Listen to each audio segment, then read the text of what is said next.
में खून लग गए हैं, इनके जांघों में खून पड़ चुके हैं, ये हमसे नहीं जीत पा रहे हैं, तो हमारे अलग अलग साथियों को परेशान करने की कोशिश कर रहे हैं। इससे आप तजुर्बा लगाइए कि ये लोग हार चुके हैं। वो जो पिज्जा इनका है ना, पिज्जा बर्गर जो होता है ना, पेट में वो मांग रहा है, इनसे लिट्टी चोखा नहीं खाई जाएगी। हम उनके घर को भरते आए आज तक हम उनको घर को भरे, अब लिट्टी चोखा नहीं इनको चाहिए। पिज्जा के लिए ये हमको मारने के लिए तैयार हो रहे हैं, पिज्जा के लिए ये कह रहे हैं कि भीड़ कम होगी तो हम लाठी चार्ज करेंगे। आप बताइए, क्या आप घर जाना चाहती हैं? नहीं। आप लोग घर जाना चाहती हैं? जिंदगी झूठ घूठ को तो हम मर ही रहे हैं, हर दिन मर रहे हैं, हर घंटे मरते हैं। कोरोना जैसे महामारी में आप बताइए ना कि ये पुलिसकर्मी के बेटा था, किसी विधायक का बेटा था, किसी मंत्री का बेटा था, वो हमारे और आपके घरों का बेटा भाई बाप था। वो हमारी महिलाएं थी जो 1200-1500 किलोमीटर दौड़ पैदल चल रही थी।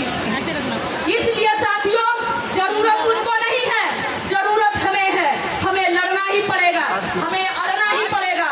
और मैं आपको कह दूं कि ये चिंगारी नहीं, ये आग लग गई है और ये मनुवादी विचारधारा के लोगों के जंगल को जला के राख कर देगी। साथियों, ये हम जमीन तब तक नहीं हटेंगे यहाँ से जब तक जमीन नहीं मिलेगी। और मैं आपको एक बात और बता दूं, अब कमिश्नर साहब सुबह से शाम हो गया, आने तक के उनके टाइम नहीं है। क्यों? क्योंकि उनको गरीबों से बदबू आ रही है, हमारे टैक्स से, हमारे पसीने से उनको तनख्वाह मिलता है और वो हमारे बीच बयाने से कतरा रहे हैं। आप सोचिए कि ये अंधी बहरी सरकार ने, ये अंधी बहरी सरकार की गुलामी करने वाले अफसर आजकल पैदा हो गए हैं, तो हमारे साथ क्या हो सकता है? हमारी बात कहीं सुनी जाएगी? हम इनसे, हमारे सेवक हैं, ये तनख्वाह लेते हैं हमारी बात सुनने के लिए, लेकिन आप देखिए सुबह से शाम हो गया, उनके पास समय नहीं है साथियों। इसलिए आप सभी लोगों से मैं कहना चाह रही हूँ साथियों कि अब तो हमारी जिद है, जिद ऐसी लगी है कि जब तक मुख्यमंत्री योगी आदित्यनाथ जी आकर के यह जमीन का पैगाम नहीं देते कि आपको जमीन कब तक देंगे, तब तक हम नहीं हटेंगे। हम यहीं पे चूल्हा जलाने वाले हैं और अब चूल्हा जलाएंगे, हम यही खाना बनाएंगे।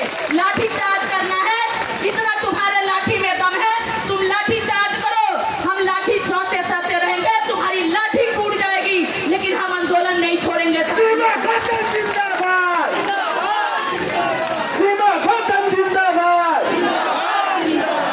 साथियों, मैं प्रशासन के लोगों से बताना चाह रही हूँ कि आपके लाठियों में दम नहीं है, आपकी लाठियां टूट जाएंगी, लेकिन हमारी माँ बहनें भाई यहाँ से हटने वाले नहीं हैं।